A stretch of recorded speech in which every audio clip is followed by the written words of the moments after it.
Welcome to the January 23rd edition of Sideline View from the frozen tundra. Are we at Lambeau Field, or where are we at here? I'm not really sure. I can't move my lips, they're frozen. So as the city truck drives by, pile a little snow, let's get started here. But anyway, let's talk a little bit of boys hockey. First of all, Brainerd skated to a 2-2 tie in overtime against Alec on Monday, and came back and handled River Lakes pretty easily on Tuesday. So maybe get it back a little bit here, and I know they got some conference games coming up. And boys basketball tonight has Pequot Lakes. Let's talk a little about what you think about that one. I think it's going to be a good contest for Brainerd. Hopefully you get a little confidence against Pequot.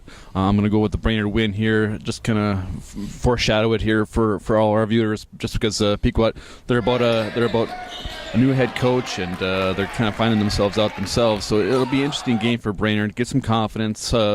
And they're playing really well right now. They're fighting and scoring from a lot of different players, and that kind of helps them as far as teams really can't focus on one player. Kind of like last year, but a little different. We'll see how they do. A good win tonight would help them for Friday's game as well.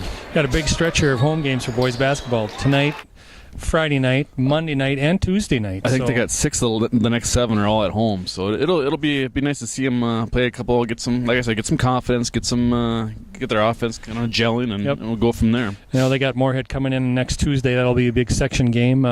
Maybe talk a little swimming here. Warrior swim team won the true team last Saturday, 7th time in 10 years.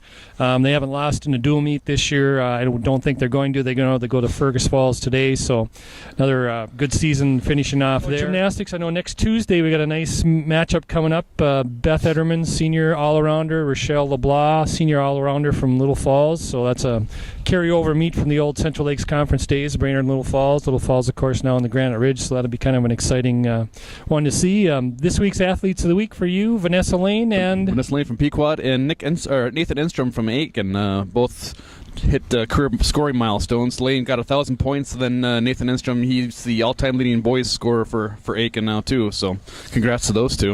And who do you got? Vanessa's signing with South Dakota State, I believe, next week, or no, a couple weeks from now. February 6th for track and field, so congrats to her, and I'll talk to her hopefully here pretty soon, and we'll get the skinny on that.